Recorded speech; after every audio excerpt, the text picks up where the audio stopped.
നമസ്കാരം, ജന്മഭൂമിയിലേക്ക് സ്വാഗതം. അച്ചടക്ക ലംഘനം തുടർന്നാൽ മുല്ലപ്പള്ളി രാമചന്ദ്രൻ അടക്കമുള്ള നേതാക്കളെ പുറത്താക്കുമെന്ന മുന്നറിയിപ്പുമായി AICC. ഇത് സംബന്ധിച്ച സൂചന നൽകാനാണ് കഴിഞ്ഞ ദിവസം സംസ്ഥാന അധ്യക്ഷൻ കെ സുധാകരൻ മുല്ലപ്പള്ളിയെ സന്ദർശിച്ചത്.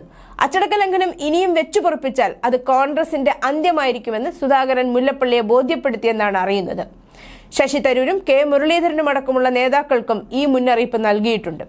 കോൺഗ്രസിന്റെ പരിതാപകരമായ രാഷ്ട്രീയ സാഹചര്യം ഇനിയും ബോധ്യപ്പെടാത്ത നേതാക്കൾക്ക് പുറത്തേക്കാണ് വഴി എന്ന് പാർട്ടി വ്യക്തമാക്കുന്നു.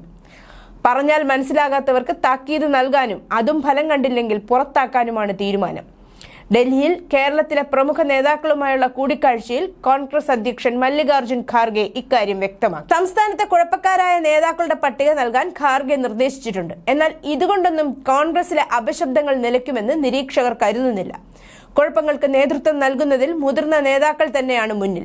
ഇവർക്കെതിരെ നടപടിയെടുക്കാൻ നിന്നാൽ പാർട്ടി തന്നെ ഉണ്ടാകില്ലെന്നതാണ് സ്ഥിതി. മാത്രമല്ല, ഇതിനു മുമ്പും പലവട്ടം പാർട്ടി കർക്കശ താക്കീതുകൾ നൽകിയതാണെന്ന യാഥാർത്ഥ്യവും നിലനിൽക്കുന്നു. ഇത്തരം താക്കീതുകൾക്ക് വഴങ്ങുന്ന മാനസികാവസ്ഥയല്ല സംസ്ഥാനത്തെ കോൺഗ്രസ് നേതാക്കൾക്ക്.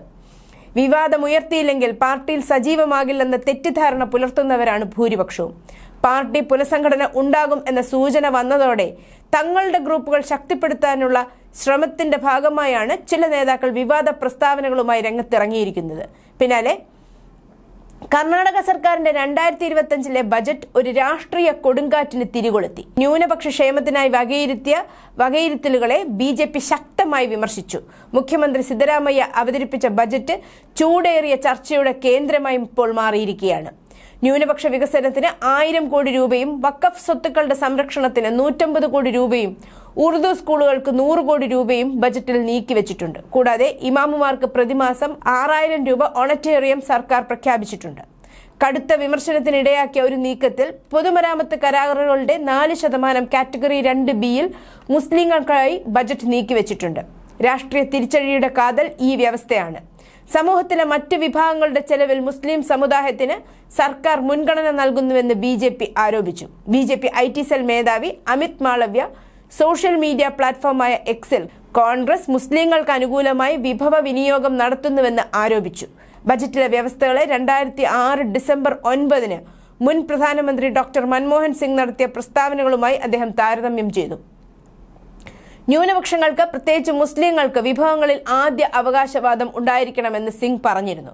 കോൺഗ്രസിന്റെ പ്രീണന രാഷ്ട്രീയത്തിന്റെ തുടർച്ചയാണ് സിദ്ധരാമയ്യയുടെ ബജറ്റ്. കാറ്റഗറി 2B പ്രകാരമുള്ള പൊതുമരാമത്ത് കരാറുകളിൽ മുസ്ലിങ്ങൾക്ക് 4% സംവരണം നൽകുന്നത് ഭരണഘടനാ വിരുദ്ധമാണ്. മതത്തിന്റെ അടിസ്ഥാനത്തിൽ ഒരു സംവരണവും നൽകാൻ കഴിയില്ല. കോൺഗ്രസിന്റെ ദുഷ്ടപദ്ധതികൾ വിജയിപ്പിക്കാൻ ഇന്ത്യ അനുവദിക്കില്ല, മാളവ്യ എക്സിൽ കുറിച്ചു. BJP കർണാടകയും ബജറ്റിനെ അപലപിച്ചു. ഇതിനെ ഒരു ഹലാൽ ബജറ്റ് എന്ന് മുദ്രകുത്തി. എക്സിൽ അവരുടെ പോസ്റ്റിൽ മുസ്ലിം ലളിതമായ വിവാഹങ്ങൾക്ക് 50,000 രൂപ സഹായം, വഖഫ് സ്വത്തുക്കളുടെയും ശ്മശാനങ്ങളുടെയും വികസനത്തിന് 150 കോടി രൂപ, മുസ്ലിം സാംസ്കാരിക പരിപാടികൾക്ക് 50 ലക്ഷം രൂപ, മുസ്ലിം ആധിപത്യ പ്രദേശങ്ങളിൽ ഒരു പുതിയ ITI കോളേജ് സ്ഥാപിക്കാൻ എന്നിവയുൾപ്പെടെ മുസ്ലിം സമൂഹത്തെ ലക്ഷ്യം വെച്ചുള്ള നിരവധി വ്യവസ്ഥകൾ പാർട്ടി പട്ടികപ്പെടുത്തി. കർണാടക പരീക്ഷ അതോറിറ്റി KEA പ്രകാരം മുസ്ലിം വിദ്യാർത്ഥികൾക്ക് 50% ഫീസ് ഇളവ്, ഉള്ളാൾ പട്ടണത്തിൽ മുസ്ലിം പെൺകുട്ടികൾക്കായി ഒരു റെസിഡൻഷ്യൽ PU കോളേജ്, ബംഗളൂരുവിലെ ഹജ്ജ് ഭവന്റെ വിപുലീകരണം, മുസ്ലിം പെൺകുട്ടികൾക്കുള്ള സ്വയം പ്രതിരോധ പരിശീലനം എന്നിവ BJP ഉയർത്തിക്കാട്ടി. SC ST OBC വിഭാഗങ്ങളുടെ കാര്യമോ തീർച്ചയായും ഒന്നുമില്ല, BJPയുടെ പോസ്റ്റ് ആരോപിച്ചു. മുഹമ്മദ് അലി ജിന്ന പാകിസ്ഥാനിൽ സർക്കാർ നടത്തിയതിന് സമാനമായ രീതിയിലാണ് കർണാടക സർക്കാരും ഭരിക്കുന്നതെന്ന് BJP വക്താവ് പ്രദീപ് ഭണ്ഡാരി പറഞ്ഞു. ഇന്നലെ കർണാടക സർക്കാർ ഹുബ്ബള്ളി കലാപകാരികൾക്കെതിരായ കേസുകൾ പിൻവലിക്കുന്നതിനെക്കുറിച്ച് സംസാരിച്ചു. ചുരുക്കത്തിൽ മുഹമ്മദ് അലി ജിന്ന പാകിസ്ഥാനിൽ സർക്കാർ നടത്തിയതിന് സമാനമായി കർണാടകയിലെ കോൺഗ്രസ് പാർട്ടിയും സർക്കാർ നടത്തുന്നു.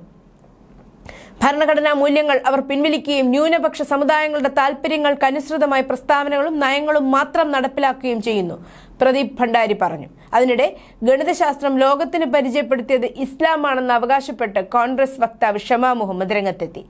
ഇസ്ലാമിലൂടെയാണ് ഗണിതം വന്നത് എന്നാണ് ഷമയുടെ പ്രസ്താവന. മാത്രമല്ല, ഇസ്ലാം ഭാവിയെക്കുറിച്ച് ചിന്തിക്കുന്ന പുരോഗമനപരവും ശാസ്ത്രീയവുമായ മതമാണെന്നും ഷമ പറഞ്ഞു. നിരവധി പേരാണ് ഷമയുടെ പ്രസ്താവനയെ പരിഹസിച്ച് രംഗത്തെത്തിയത്. ഏറ്റവും ഉറച്ച ഇസ്ലാമിക പണ്ഡിതന്മാർ പോലും ഇത്തരത്തിൽ അവകാശപ്പെട്ടിട്ടില്ല. ഇസ്ലാമിന് ആയിരക്കണക്കിന് വർഷങ്ങൾക്ക് മുമ്പ് ഗണിതശാസ്ത്രം നിലനിന്നിരുന്നു എന്ന വസ്തുത പരക്കെ അറിയപ്പെടുന്നതായിട്ടും ഇതാ ഒരു വനിതാ നേതാവ് ഇത്തരം അഭിപ്രായങ്ങൾ പറയുന്നു. ക്ഷമയുടെ അഭിപ്രായങ്ങൾ അസംബന്ധമാണെന്ന് BJP പറഞ്ഞു. കോൺഗ്രസിലെ എല്ലാ അസംബന്ധ പ്രസ്താവനകൾക്കും രാഹുൽ ഗാന്ധി ഒറ്റയ്ക്ക് നടത്തേണ്ടതില്ലെന്നാണ് പാർട്ടിയിലെ മറ്റു ചിലർ തീരുമാനിച്ചിരിക്കുകയാണെന്ന് തോന്നുന്നു എന്നാണ് BJP IT സെൽ മേധാവി അമിത് മാളവ്യ പരിഹസിച്ചത്. കോൺഗ്രസ് പാർട്ടിയിലെ നിരവധി ആളുകൾക്ക് രാഹുൽ ഗാന്ധിയുമായി മത്സരിക്കാൻ കഴിയുമെന്ന് BJP വക്താവ് ഷഹസാദ് പൂനവല്ല പറഞ്ഞു. News desk Janmabhumi.